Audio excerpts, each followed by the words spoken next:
So yes, finally हमको time मिल चुका है एक और वीडियो शूट करने. We know we are late, but then again, there's so much happening. There's so many launches. So do watch this video and definitely subscribe if you haven't.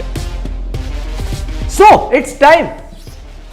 This is kind of the most exciting time in the past 20 years, especially in terms of competition between brands. For example, right now CPU competitions are really heating up, like really.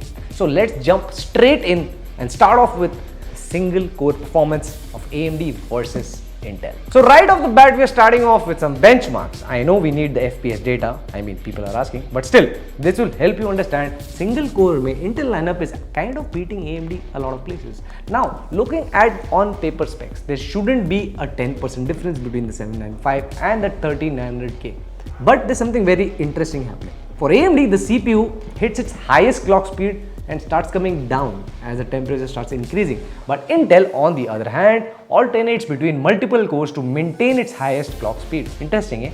This also explains the single core Geekbench test. AMD and Intel are neck and neck with each other, primarily because the test is more bound to real life applications. And you know how AMD keeps on harping on about generational IPC uplifts. Well, check this out. When clocked to 5.0 GHz, the 7950X kind of stays back from the 1200K in this IPS test from Geekbench. Now keep in mind, we're using the same memory and cooling configuration here for all the chips. Now coming to gaming, anything that relies on clock speed, Intel naturally is taking the upper hand. Although most games are hitting their software limits, making the higher end SQ benchmarks kind of inconclusive. Another option from AMD is also the 5800X 3D, which kind of sitting in this weird space of being amazing and being older as well. While it beats Intel 13th Gen in a lot of tests, this is only true when we pair it with the 3000 series GPU. There is kind of less uplift when we do it with 4090, but when you start looking at the budget options here,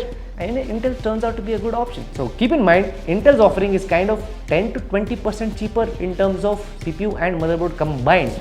Although competition did force Team Red to bring their prices down, but single core is kind of where Intel is taking the crown here. Not by much, I might add. Now talking about multi-cores, Team Red is showing us कि all out performance चाहिए, तो performance score भी लगेगा. While Intel manages to stay close, applications which purely require higher amounts of processing power like Blender, ray tracing, AMD holds its own. But this is only true for the 12 and 16 core variants. The 13600K, while costing less than 7600X, kind of dominates the budget segment, no matter the criteria you throw at it. And when it comes to tasks which have a mix of high and low processing power, like kind of like encoding, that's when Intel's big little architecture clutches hard. But the fact remains, they are both very close. It's exciting to see how all these big companies played every single trick, every single card in their deck to beat the competition.